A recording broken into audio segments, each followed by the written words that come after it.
Ya ayyuhalladzina amanu innamal musyrikuuna najas fala yaqrabul masjidal harama ba'da amihim hadza.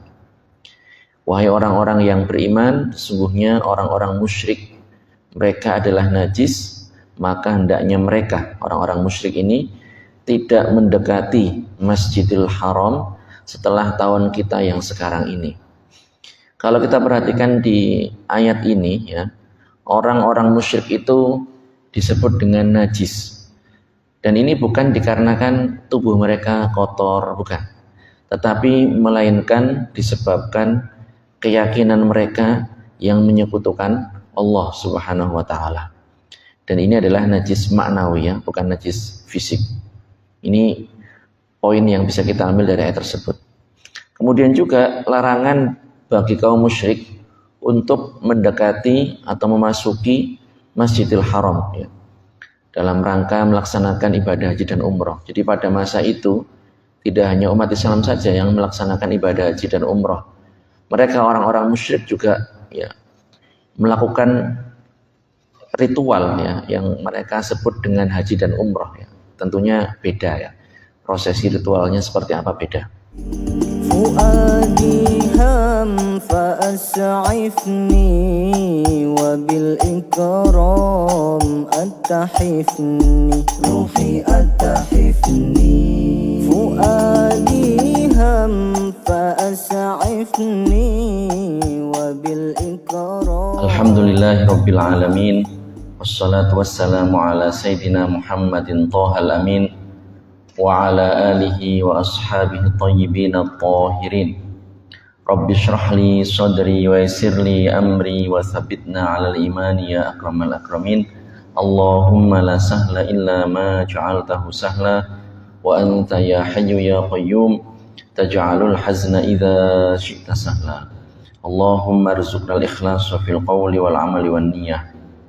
Puji syukur kepada Allah Subhanahu wa taala yang telah melimpahkan banyak rahmatnya kepada kita sekalian. Kemudian salawat dan salam mudah-mudahan senantiasa tercurah limpahkan kepada junjungan kita Nabi Muhammad sallallahu alaihi wasallam. Para jamaah yang dirahmati oleh Allah Subhanahu wa taala, di kesempatan yang insya Allah penuh dengan berkah ini, kita akan membahas mengenai kajian fikih toharoh atau bersuci. Karena bersuci ini atau toharoh ini merupakan kunci pembuka ibadah kita, ya. Salat itu tidak akan sah kecuali dikerjakan dalam keadaan seseorang telah bersuci. Dan bersuci ini para jamaah secara garis besar terbagi menjadi dua macam. Ada bersuci batin dan ada bersuci zahir atau lahir. Jadi lahir itu dari bahasa Arab, ya. Lahir itu dari kata zahir. Orang Indonesia bilangnya lahir. Jadi suci batin dan suci zahir atau lahir. Suci batin ini adalah kita atau seseorang mensucikan diri dari segala bentuk perbuatan syirik dan perbuatan kufur dan perbuatan-perbuatan yang dicela oleh agama. Itu suci batin. Adapun bersuci secara lahir itu adalah bersuci dari hadas dan najis. Ya, bersuci dari hadas dan najis. Ya, nanti akan dibagi menjadi dua macam lagi, ya. Bersuci dari hadas besar dan hadas kecil. Kalau hadas kecil dengan cara berwudu, kalau hadas besar dengan cara mandi. Dan apabila seseorang tidak bisa menggunakan air, maka diganti dengan tayamum, ya. Kemudian bersuci dari najis, ya. Nanti juga ada pembagiannya. Ada najis berat, ada najis sedang, ada najis ringan dan seterusnya. Jadi kita akan fokus kepada pembahasan yang kedua. Sebelumnya terkait bersuci dari perbuatan syirik dan kufur, Allah Subhanahu wa taala di dalam Al-Qur'an surat At-Taubah ayat 28 berfirman, Ya ayyuhalladzina amanu innamal musyrikuuna najas fala yaqrabul masjidal harama ba'da 'amihim hadza. Wahai orang-orang yang beriman, sesungguhnya orang-orang musyrik mereka adalah najis, maka hendaknya mereka orang-orang musyrik ini tidak mendekati Masjidil Haram setelah tahun kita yang sekarang ini. Kalau kita perhatikan di ayat ini ya, orang-orang musyrik itu disebut dengan najis. Dan ini bukan dikarenakan tubuh mereka kotor, bukan. Tetapi melainkan disebabkan keyakinan mereka yang menyekutukan Allah Subhanahu wa taala. Dan ini adalah najis maknawi ya, bukan najis fisik. Ini poin yang bisa kita ambil dari ayat tersebut.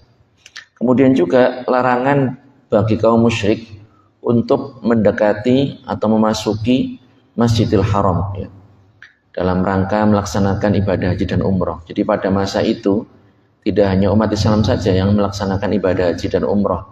Mereka orang-orang musyrik juga ya melakukan ritual ya yang mereka sebut dengan haji dan umroh ya.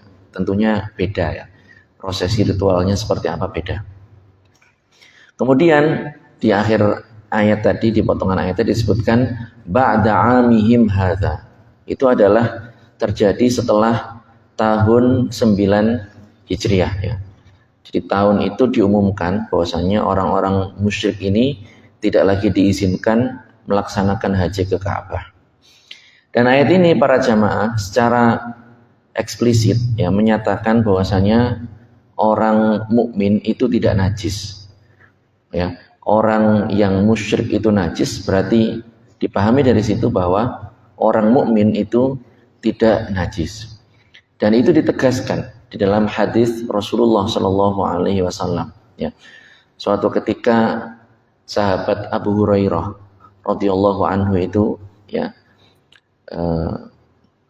di suatu tempat begitu, beliau menghindar untuk berjumpa dan bertemu dengan baginda Rasulullah Shallallahu Alaihi Wasallam. Kemudian ternyata diketahui sahabat Abu Hurairah ini sedang dalam kondisi junub. Gitu. Kemudian Rasulullah ya ingin menenangkan dan menegaskan bahwasanya orang mukmin itu tidak najis. Beliau mengatakan innal mu'mina la yanjus. Sesungguhnya orang yang beriman itu tidak najis. Jadi ini penegasan bahwa itu adalah hadas besar ya, bukan najis ya. Kondisi itu bisa disucikan. Kemudian dalil bahwasanya kita ini wajib bersuci diantaranya adalah sabda baginda Rasulullah Sallallahu Alaihi Wasallam. Ya, beliau menyebutkan la tuqbalu salatun bi ghairi tuhur. Salat itu tidak diterima tanpa bersuci. Jadi salat itu perkara yang wajib ya, dan perkara itu tidak akan terlaksana kecuali dengan bersuci. Para ulama mengatakan ma la yatimmul wajibu illa bihi fahuwa wajib. Jadi kaidahnya seperti itu. Ma la yatimmul wajibu illa bihi fahuwa wajib. Suatu perkara yang mana perkara yang wajib itu tidak akan sempurna dengan perkara tersebut, maka perkara itu hukumnya juga menjadi wajib. Contohnya bersuci. Ya, contohnya bersuci. Jadi sholat ini hukumnya wajib. Dan sholat ini harus terlaksana dalam keadaan bersuci. Maka bersuci itu hukumnya adalah wajib juga. Seperti itu. Kemudian untuk perintah bersuci sendiri di dalam Al-Quran di surat Al-Baqarah ayat 222 Allah Subhanahu wa taala berfirman, innallaha yuhibbut tawwabin wa yuhibbul mutatahhirin. Jadi sesungguhnya Allah Subhanahu wa taala itu mencintai, menyukai orang-orang yang bertaubat dan orang-orang yang mensucikan diri. Ya. Jadi orang-orang yang bertaubat itu dicintai, disukai oleh Allah Subhanahu wa taala. Begitu juga dengan orang-orang yang mensucikan diri. Namun perlu dipahami para jamaah, ketika di dalam ayat Al-Qur'an disebutkan Allah mencintai, Allah meridhoi, itu tentunya bukan seperti cintanya seorang hamba kepada yang lainnya. Jadi sifat cintanya bukan seperti sifat cintanya hamba. Kalau cinta kita kepada istri-istri kita, kepada orang tua kita, kepada anak-anak kita, kepada keluarga kita, kepada seseorang yang kita cintai, itu adalah perbuatan hati, aktivitas hati, kelembutan hati dan seterusnya. Tapi kalau Allah Subhanahu wa taala, ketika dikatakan Allah mencintai orang-orang yang bertaubat, Allah mencintai orang-orang yang mensucikan diri, maka bukan itu yang dimaksud ya.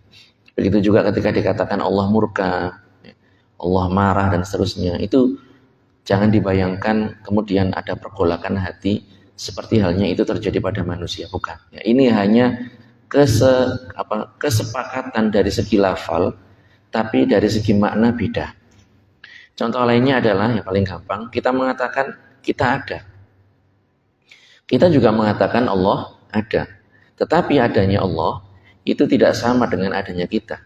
Adanya kita dengan permulaan, dengan penghabisan, butuh kepada tempat, dilalui oleh masa dan waktu. Adapun Allah Subhanahu wa taala, eksistensinya itu tanpa permulaan, tanpa penghabisan, tanpa berada di tempat, tanpa dilalui oleh masa dan waktu, ya. Tidak bisa dibayangkan, ya, karena memang Allah itu ya tidak serupa dengan makhluknya. Makanya para ulama mengatakan Allahu mawjudun la kal mawjudat. Allah itu ada dan Allah tidak seperti segala sesuatu yang ada. Oleh karenanya di sini ada, ketika dikatakan Allah eksis, Allah ada, ya berarti, dan manusia juga ada, makhluk juga ada, maka ini hanya kesepakatan dari segi lafal, tapi dari segi makna tentunya berbeda. Keyakinan kita Ahlussunnah wal Jamaah, kita yang meyakini Allah itu tidak serupa dengan makhluknya, tidak serupa dengan segala sesuatu. Jadi para jamaah itu ya perintah terkait bersuci, keutamaan bersuci. Kemudian yang akan kita bahas adalah alat atau media yang digunakan untuk bersuci. Secara umum ada dua ya, yang digunakan untuk bersuci. Utamanya adalah air. Air yang mutlak. Ya. Air mutlak ini adalah air yang murni, yang masih dalam sifat penciptaan air tersebut dan boleh digunakan untuk bersuci. Seperti air hujan, air sumur, air sungai, ya, air laut, dan seterusnya. Rasul Shallallahu Alaihi Wasallam dalam salah satu sabdanya, beliau menyebutkan tentang air laut. Beliau bersabda, huwa tahuru ma'uhu al-hillu maitatuhu. Jadi air laut ini adalah air yang suci airnya dan halal bangkainya. Jadi segala binatang yang ada di laut, ya, yang hidup di laut itu hukumnya adalah halal. Bahkan bangkainya sekalipun. Artinya kalau kita mendapati ikan mati misalnya, maka itu hukumnya halal. Kita mendapati cumi-cumi mati misalnya, ya, selama hidup di laut ya, di air saja ya, bukan di dua alam, beda pembahasan itu. Maka itu hukumnya adalah halal, begitu. Beda halnya kalau di darat begitu, orang misalnya menemukan ayam tetangga mati, walaupun masih hangat, matinya barusan, nah ini hukumnya bangkai, tidak boleh dikonsumsi, tidak boleh dibuat, tidak boleh dimasak, bangkai ini nggak bisa dimakan. Ya, beda dengan laut ya. Kalau laut ini airnya halal, artinya bisa digunakan untuk bersuci, mengangkat hadas dan menghilangkan najis, dan bangkainya juga halal begitu. Jadi tanpa perlu disembelih. Itu yang pertama ya, alat yang digunakan untuk bersuci adalah air. Kemudian tanah yang berdebu, yang suci, yang ini digunakan untuk media tayamum. Jadi sebagai ganti ketika orang tidak bisa menggunakan air karena memang airnya tidak ada atau ada tapi digunakan untuk yang lebih urgent, untuk minum, untuk keberlangsungan hidup binatang atau manusia, maka di sini beralih ke tayamum, menggunakan tanah yang berdebu ya. Nanti akan kita jelaskan di akhir kajian. Nah, terkait najis para jamaah, tadi kita sebutkan ya, bersuci itu adalah menghilangkan najis dan mengangkat hadas ya, menghilangkan najis dan mengangkat hadas. Kalau najis ini para jamaah, definisinya itu adalah kotoran ya, atau sesuatu yang menghalangi keabsahan ibadah. Orang misalnya dalam pakaiannya ada najis, maka dia tidak sah ibadahnya. Orang misalnya di tubuhnya ada najis, maka tidak sah ibadahnya. Kecuali yang ma'fu ya, yang ma'fu itu yang dimaafkan. Itu biasanya yang sedikit, misalnya orang berdarah begitu, keluar dikit. Nah ini najis, tetapi dalam kondisi seperti itu orang sholatnya masih sah. Kenapa? Karena ma'fu. Atau misalnya di pakaiannya juga ada najisnya dikit, karena garuk-garuk kemudian kulitnya keluar darah kena pakaian.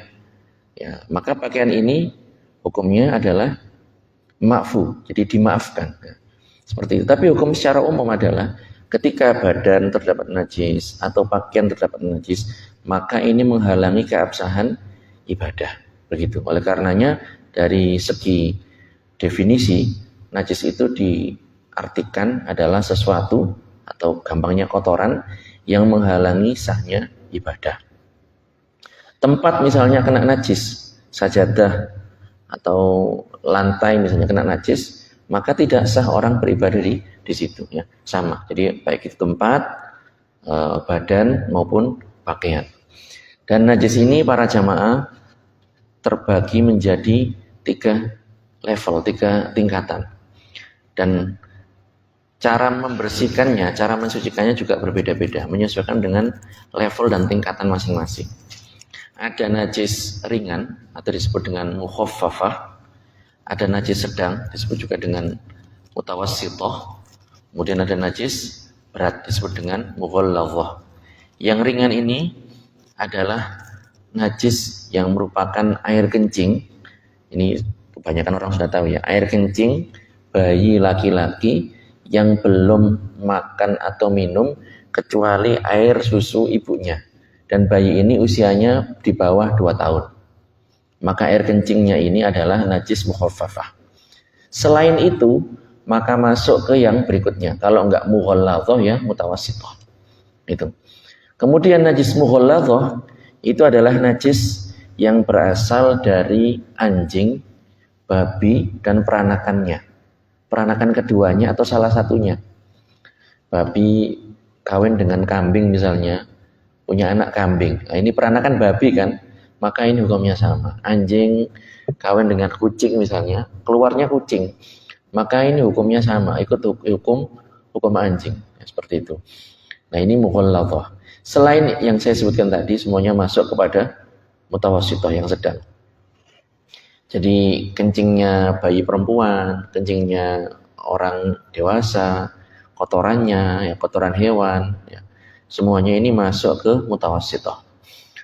Terkait cara mensucikan najis yang mukhaffafah, ini adalah cukup dengan memercikkan air, ya, tidak harus membasuh ya, cukup dengan memercikkan air ke permukaan yang terkena najis sampai merata, itu sudah cukup. Jadi sangat mudah sekali.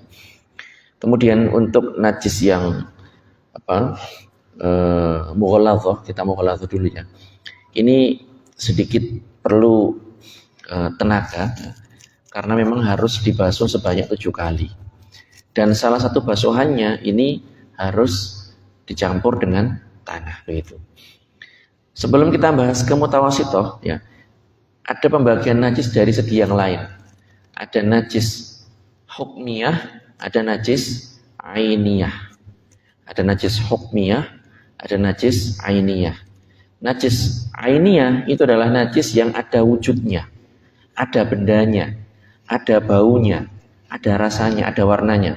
Itu namanya najis ainiyah. Adapun najis hukmiyah itu sudah tidak ada sama sekali. Ya sudah ada bendanya, tidak ada wujudnya, tidak ada rasanya, tidak ada baunya, tidak ada warnanya dan seterusnya. Itu namanya najis hukmiyah. Contoh najis hukmiyah, misalnya ada kencing di lantai, dibiarkan, nggak ada yang bersihkan sama sekali, akhirnya kencing itu lama-lama menjadi kering kan, jadi kering, sudah cairannya sudah tidak ada, baunya juga sudah hilang, warnanya juga sudah tidak ada, ya rasanya seandainya ada orang testimoni begitu juga tidak ada. Nah, ini berarti namanya najis hukmiyah. Jadi najis hukmiyah dihukumi najis, begitu, dihukumi najis. Kalau ainiyah berarti ada bendanya, ayam, nembelek di situ. Ya, sudah dibersihkan tapi kok masih ada rasanya, ada baunya, ada warnanya. Ini hukumnya adalah najis ainiyah begitu. Lah, cara membersihkan najis tadi mutawasitoh ataupun najis mughalladhah itu caranya adalah dengan menjadikan najis tersebut menjadi najis hukmiyah terlebih dahulu. Jadi diringankan terlebih dahulu, dijadikan mudah terlebih dahulu. Jadi jangan kalau seandainya ada kotoran langsung disor-sor-sor begitu, jangan. Disiram dengan air. Ini bukannya malah membersihkan najis, tetapi malah apa? Meratakan najis begitu. Nah ini hati-hati ini, kadang bayi misalnya yang punya bayi begitu kan, kadang kan kencing, kadang kan ya muntah atau apa begitu. Jangan tiba-tiba ambil pel-pelan begitu, ambil pel-pelan, nggak dibersihkan dulu langsung dioset. Ini najisnya malah tambah rata. Gitu. Nah, ini hati-hati ini, bukan gitu caranya. Bagaimana caranya? Diringankan terlebih dahulu. Jadi ambil pel begitu, kain begitu, dibersihkan begitu ya. Sekiranya wujudnya itu tidak ada ya. Kemudian biarkan kering. Kalau sudah, maka ini menjadi najis hukmiyah. Lah najis hukmiyah ini bagaimana? Sudah tinggal siram air, maka airnya menjadi air mustakmal, tempatnya menjadi suci. Begitu caranya. Yang rumahnya lantai begitu caranya seperti itu. Kan kalau air itu kan berarti harus diserok begitu kan. Kalau dibiarkan menggenang itu, kalau dibiarkan nunggu kering kan juga lama. Caranya seperti itu. Itu kalau najis mutawasitoh. Kalau najis mughalladhah bagaimana? Sama juga caranya. Diringankan dulu ya, dibasuh dulu. Kemudian setelah hilang begitu dibasuh 7 kali. Salah satu basuhannya dicampur dengan menggunakan tanah. Jadi basuhan terserah, basuhan pertama, kedua, tapi diutamakan yang pertama ya. Basuhan pertama ambil tanah, dicampurkan begitu, sekiranya airnya itu menjadi keruh, disiramkan. Nah, salah satu siramannya harus ada yang seperti itu. Kalau seandainya misalnya orang tempatnya miring, pembuangannya gampang, bagaimana ini? Kalau disiram gitu. Siraman pertama kok misalnya papnya anjing ini masih ada. Disiram kedua, ketiga, keempat, kelima baru hilang. Maka kelima siraman ini dihitung 1 para jamaah. Begitu. Ya.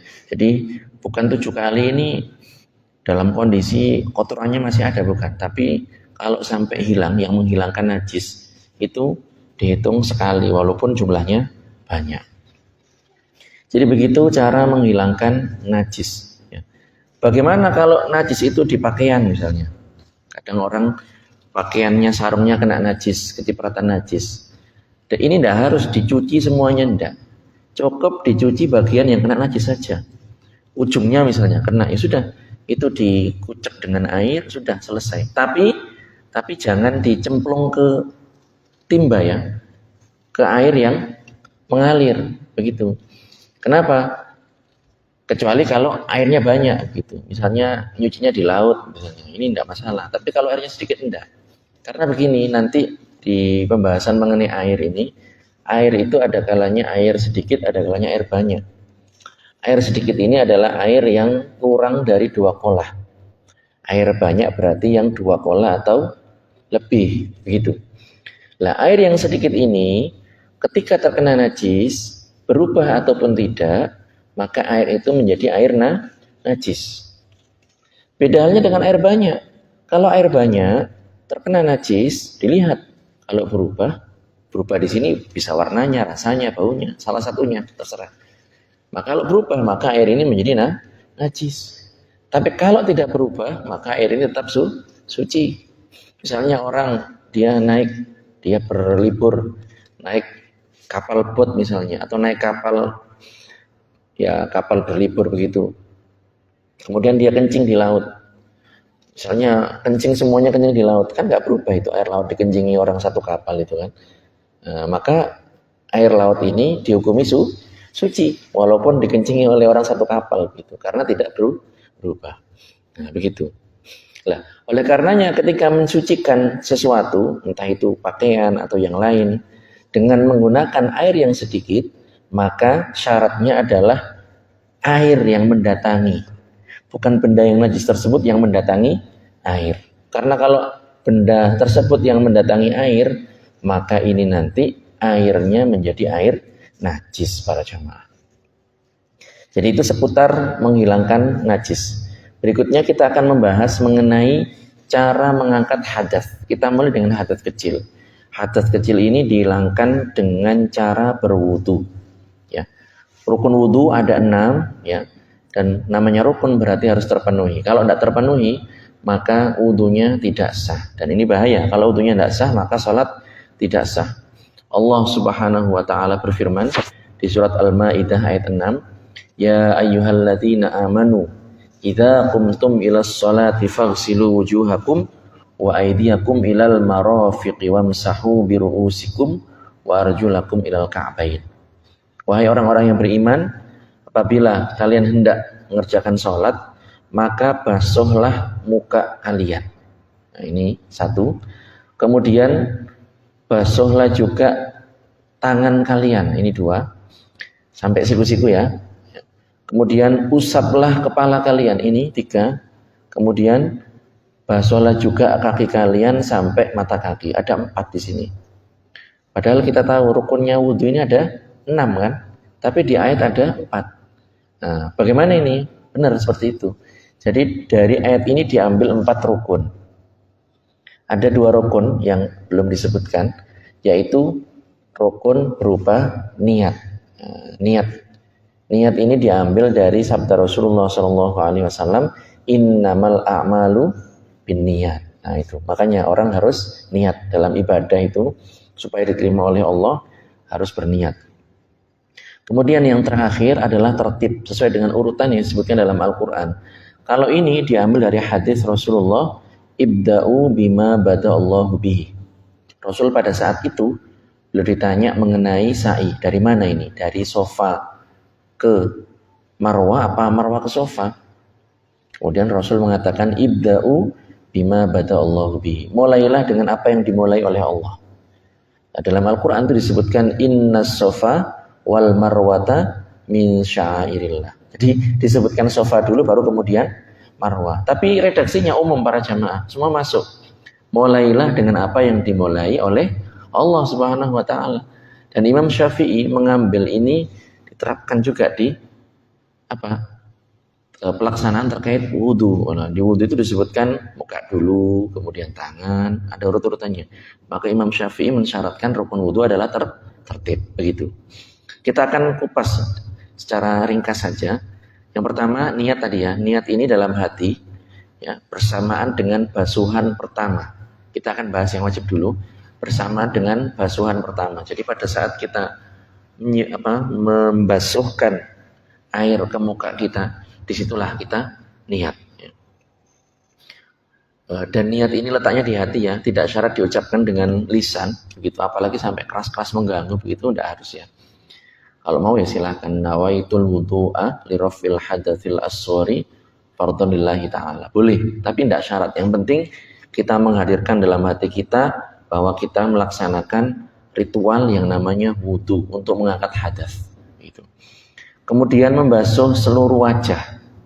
Wajah ini batasannya dari atas ini ya, tempat biasa tumbuhnya rambut begitu sampai dagu. Nah, dagu ini harus masuk semuanya. Ini dari atas ke bawah. Kalau dari kanan ke kiri, dari anak telinga ini masuk ini sampai sini. Ini semuanya masuk. Jadi semua yang itu atas bawah kanan kiri ini semuanya harus masuk ya. Termasuk ini juga, ini masuk, harus masuk ini. Apa yang namanya? Hati-hati ini. Apa bahasa Indonesia itu? Ya cambang atau apa ini. Ini harus masuk ini, rambut-rambut yang ada di muka ini, alis, kumis begitu. Ini harus masuk begitu. Jenggot. Ya, hati-hati yang jenggotnya tebal atau tipis itu. Ini hati-hati harus kena basuh semuanya. Cuman ada bedanya. Kalau jenggot tebal bagi laki-laki ya, jenggot tebal itu tidak syarat harus masuk ke dalam. Ya, boleh. Tapi sunnah harus digosok-gosok biar masuk begitu. Tapi kalau tipis enggak, harus kena kulitnya semuanya. Begitu para jemaah. Tebal tipis ukurannya bagaimana? Dilihat ukurannya, para ulama mengatakan dikatakan tipis apabila pada saat berbicara kulitnya itu masih kelihatan. Jadi pada saat orang ngobrol berdua begitu, kulitnya kelihatan apa enggak itu? Kalau enggak kelihatan berarti tebal. Kalau kelihatan berarti dinilai tipis begitu. Jadi itu ya, membasuh seluruh wajah. Yang berikutnya adalah membasuh kedua tangan. Dari ujung jari-jari sampai siku-siku. Ini harus kena semuanya ini. Kadang orang enggak teliti begitu. Ini sikutnya ini, sikunya ini enggak kebasuh. Itulah harus. Makanya disunahkan nanti dilebihkan. Ya, dari sini ke sini, ya, kanan maupun kiri. Kemudian mengusap sebagian kepala. Jadi kalau kepala mengusap, kenapa? Karena ayatnya wamsahu biru'usikum, mengusap kepala. Jadi yang diusap kepalanya atau rambut yang ada di batas kepala. Walaupun cuma beberapa helai saja. Nah, begitu. Bukan rambut yang di luar batas kepala ya para jamaah. Ini hati-hati, mungkin ada ibu-ibu yang di belakang begitu, rambutnya juntai gitu, sudah sampai di pundak begitu. Kemudian yang dibasuh yang ini sudah keluar dari batas kepala, nggak mewakili itu, nggak mencukupi itu. Jadi yang dibasuh adalah rambut yang ada di batas kepala, di sini, pokoknya di batas kepala, puncungnya ini. Gitu. Kalau sudah keluar dari batas kepala, maka nggak sah, tidak mencukupi. Yang berikutnya adalah membasuh kedua kaki sampai mata kaki. Wajibnya itu sampai mata kaki. Mata kaki itu adalah benjolan itu yang ada di kanan kiri kaki kita itu. Itu sampai situ. Begitu. Kemudian yang terakhir adalah tertib sesuai dengan urutan yang telah disebutkan. Ya. Dan tentunya ada sunah-sunahnya. Baca basmalah, siwakan terlebih dahulu, kumur-kumur, mencuci tangan sebelum berwudu, ya, menghirup air ke dalam lubang telinga, ke dalam lubang hidung, begitu 3 kali dan seterusnya. Mendahulukan yang kanan daripada yang kiri, dikerjakan sebanyak 3 kali. Doa setelah wudu ini termasuk bagian dari sunnah-sunnah wudu, ya, dikerjakan. Membasuh kedua telinga ini juga termasuk sunnah, ya. Dan termasuk sunnah juga adalah melebihkan. Jadi kalau membasuh muka itu lebihkan, tidak apa-apa. Nanti sebagai bukti kita nanti di akhirat. Karena umatnya Nabi Muhammad itu akan dibangkitkan dalam kondisi mukanya berseri-seri bercahaya. Ya, karena apa? Bekas air wudu gitu. Dan di tangan ini juga dilebihkan para jemaah. Kalau bisa lebih dari siku-siku, ya. Lebih dari siku-siku. Kaki juga sama, dilebihkan dari mata kaki, dilebihkan. Boleh, itu hukumnya sunnah. Kemudian hadas berikutnya adalah hadas besar. Ini diangkat dengan cara mandi, ya. Dengan cara mandi. Mandi ini juga ada 2 macam, ada mandi sunnah, ada mandi wajib. Mandi sunnah ya mandi karena ingin melaksanakan sholat Jumat, ingin melaksanakan sholat Idul Fitri, Idul Adha, ya. Ketika orang melaksanakan ibadah haji dan umroh di tempat-tempat tertentu, itu disunahkan untuk mandi. Adapun kalau mandi wajib ini adalah mandi karena orang berhadas besar, ya. Keluar mani, berhubungan badan, walaupun tidak keluar mani, ya. Ada sebab-sebabnya, ya. Jadi bersuci dengan tujuan menghilangkan hadas besar janabah. Yang mewajibkan mandi diantaranya adalah keluar mani, baik secara sadar maupun tidak. Sadar ya berarti keluar disengaja begitu. Karena masturbasi misalnya, karena berimajinasi misalnya, nah, ini maka mewajibkan mandi, atau tidak sadar alias mimpi basah gitu. Kalau memang keluar beneran. Tapi kalau orang mimpi saja, mimpi berhubungan badan tapi tidak keluar, maka ini tidak wajib mandi, ya. Suatu ketika Rasulullah itu ditanya oleh seorang sahabat perempuan yang mengalami mimpi basah, apakah wajib mandi? Rasul mengatakan, na'am idza ra'atil ma. Jadi perempuan ini wajib mandi jika ia mendapati mani pada saat dia bangun. Tapi kalau tidak ada basahan mani di pakaian dalamnya, maka tidak wajib mandi.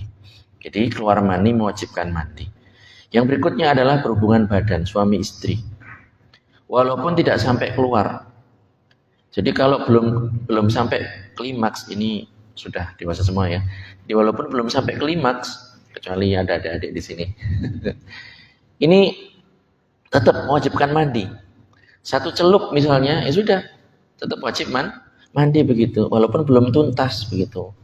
Suami istri karena punya anak begitu kan, belum selesai anaknya ketok-ketok pintu atau masuk ke kamar tiba-tiba. Nah, ini tetap mewajibkan mandi sekalipun tidak keluar mani.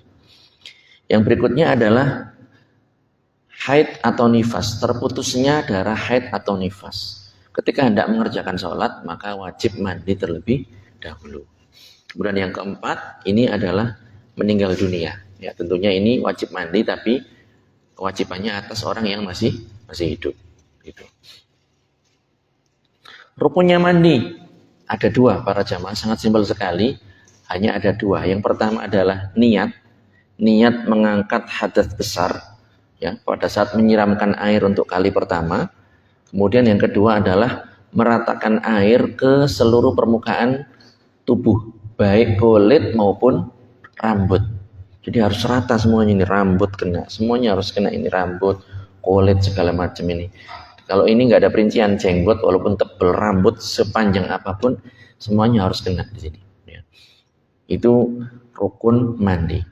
Nanti ada beberapa hal yang ini tersebar di kalangan masyarakat, tetapi ternyata tidak seperti itu. Kemudian gantinya bersuci, baik itu wudu ataupun mandi adalah tayamum, ya, adalah tayamum, ya, pengganti bersuci yang dengan menggunakan air, diganti dengan menggunakan tanah yang berdebu, yang suci dengan ketentuannya. Ketentuan umumnya apa? Yang pertama, tidak ada air. Jadi memang tidak ada air sama sekali. Setelah dicari-cari, karena dia musafir umpamanya, dia tidak bawa air, sama rombongan teman-teman juga nggak ada yang bawa air, dicari di radius yang disyaratkan juga tidak menemukan, ya ini maka boleh bertayamum. Atau sakit yang sekiranya dipaksakan menggunakan air ini akan membahayakan, akan memperlambat kesembuhan, ya, jika memang menggunakan air. Atau airnya ada tetapi tidak cukup para jamaah, cukupnya hanya untuk kebutuhan yang mendesak, untuk minum, untuk masak misalnya, dan seterusnya. Kemudian ketentuan umumnya juga adalah tayamum ini dikerjakan setelah masuknya waktu ibadah. Beda dengan wudhu. Kalau wudhu panjenengan ini, misalnya kita di sholat asar, tidak harus nunggu asar dulu. Bisa wudhu sebelum asar, kemudian masuk waktu sholat asar kita sholat dengan menggunakan wudhu tadi, itu boleh kalau wudhu. Tapi kalau tayamum tidak bisa kayak gitu. Tayamum harus menunggu masuk waktu. Kenapa? Karena tayamum ini adalah bersuci yang sifatnya darurat, dan tidak ada darurat mengerjakan itu sebelum masuknya waktu, begitu. Dan tayamum ini, ya, hanya berlaku untuk satu fardu. Jadi misalnya orang tayamum untuk sholat asar, ya berarti sudah setelahnya kalau mau sholat fardu yang lain harus tayamum lagi. Tapi kalau sholat sunnah bagaimana? Boleh.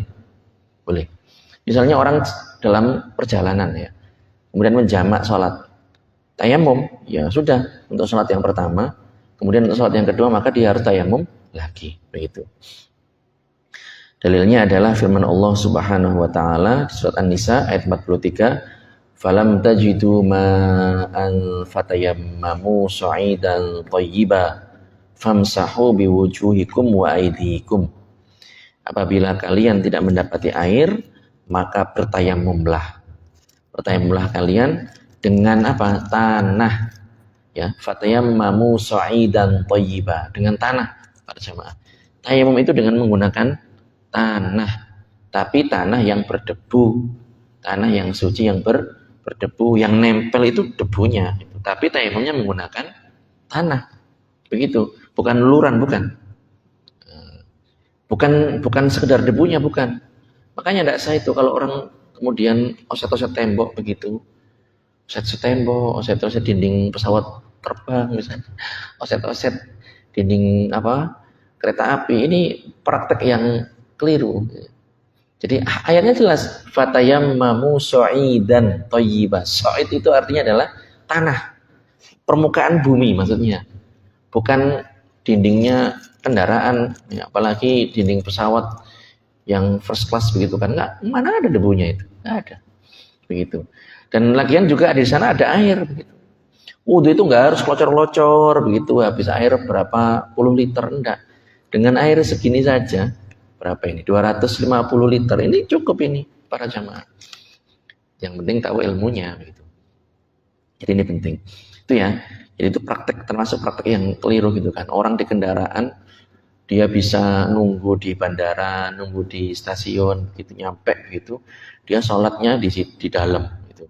Sholatnya sambil duduk lagi. Padahal tidak ada darurat untuk duduk, dia bisa berdiri. Gitu. Nah ini rukun tayamum para jamaah ada 4. Ya, tadi kalau di ayat itu ada 2 ya. Famsahu biwujuhikum wa aidikum. Mengusap muka dan mengusap kedua tangan. Ditambah niat dan tertib. Makanya totalnya ada 4. Gitu. Niatnya kapan? Niatnya adalah pada saat memindahkan tanah, memindahkan debu. Jadi memukul satu, gitu ya. Ini niat, begitu niat. Bahwasanya niatnya apa? Dia niat bahwa bertayamum supaya diperkenankan, diperbolehkan mengerjakan sholat fardu. Makanya niatnya nawaitu tayammuma listibahati fardis sholah lillahi ta'ala. Tapi tidak harus kok, panjenengan tidak harus repot-repot ngafal bahasa Arabnya, tidak. Pokoknya niat saya tayamum biar boleh mengerjakan sholat fardu. Itu aja sudah cukup. Jadi pukulan pertama, plek begitu, kemudian ditempelkan ke muka, seret, nempel, selesai. Pukulan kedua, ya, itu ditempelkan ke tangannya. Nah, ini, sudah selesai. Cuman gitu tok para jemaah. Dan time ini tadi sudah kita sebutkan gantinya wudhu dan gantinya mandi. Jadi kalau orang junub nggak ada air, bagaimana Ustaz? Ya sama, tayamum juga. Tayamumnya bagaimana? Ya sama, seperti yang tadi saya contohkan barusan. Bukan kemudian dia gulung-gulung begitu di atas pasir atau debu, bukan seperti itu ya. Di sini ada yang harus kita luruskan ya. Tadi sudah saya sebutkan beberapa. Jadi niat ini tidak harus dilafalkan, disuarakan, tidak harus. Tapi niat ini pekerjaan hati, cukup dikerentek dalam hati sudah cukup. Kemudian air mustakmal, ada istilah air mustakmal. Mustakmal itu artinya adalah air yang bekas, air yang digunakan. Tapi digunakan untuk apa? Digunakan untuk perkara yang harus. Perkara yang harus berarti mengangkat hadas atau menghilangkan najis, ya. Dan dalam kondisi sedikit, ya. Airnya ini hukumnya adalah suci, tetapi tidak mensucikan. Misal orang basuh satu basuhan, ini kan hukumnya kan wajib kan, ya. Maka air yang ini yang jatuh ini hukumnya adalah air mustakmal. Dan kondisinya sedikit para jamaah. Oleh karenanya air mustakmal ini kalau berkumpul jadi banyak begitu. Biasanya orang wudhu ditampung, mandi ditampung, tapi airnya masih tidak campur sabun, tidak campur itu ya. Maka kalau sudah menjadi banyak berapa? 2 kolah atau lebih, air ini bukan dihukumi lagi air mustakmal. Makanya praktek yang di pondok-pondok itu, biasanya kan mereka kan ada kolam besar begitu kan, itu ya sah-sah saja. Memang seperti itu, untuk penghematan air seperti itu. Ya. Tapi perlu diperhatikan, harus sering-sering dikuras begitu. Kalau sudah bau udak begitu ya kan ya gimana begitu makanya kan. Seperti itu ya. Jadi air ini ya tidak najis tetapi tidak mensucikan begitu. Kemudian mandi ini tidak harus pakai sabun, pakai shampoo, pakai conditioner, pakai pewangi, enggak. Cukup hanya menggunakan air gitu. Enggak ada ketentuannya pakai sabun, enggak ada. Gitu. Kemudian pada saat orang ragu di niat ya, sudah niat gitu. Nah, apakah keraguan-raguannya ini membatalkan mandi? Enggak. Sudah. Cukup di awal saja, tidak harus dia itu ingat niat sepanjang waktu mandi, enggak. Niatnya di awal saja. Kemudian juga terkait bangkai. Bangkai ini hukumnya secara umum adalah najis. Kecuali tadi sudah kita sebutkan, kecuali bangkai ikan dan bangkai belalang. Tambahnya itu belalang. Jadi kalau orang nemu ikan mati begitu, mengapung begitu, boleh nggak dikonsumsi? Boleh. Kalau mau ya silahkan, gitu kan. Boleh.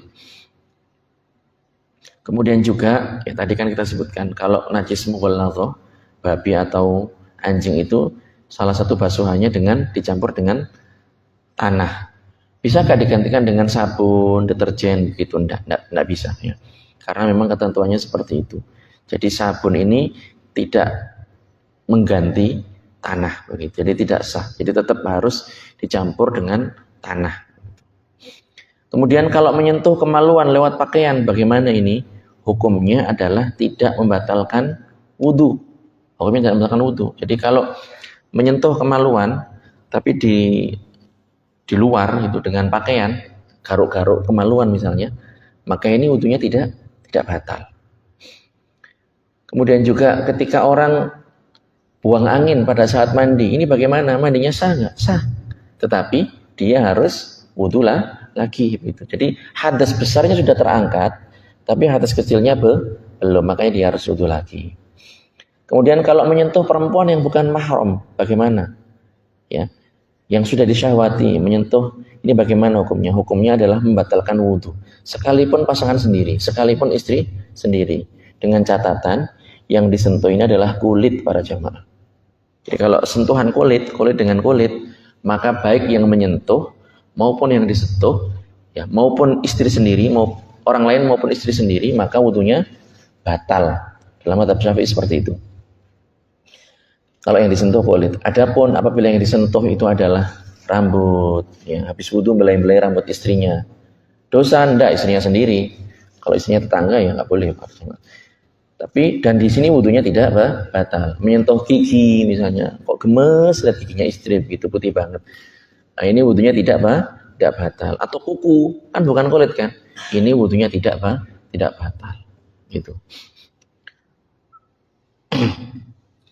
Jadi itu para jamaah ya, mungkin selebihnya kita akan bahas di sesi tanya jawab ya.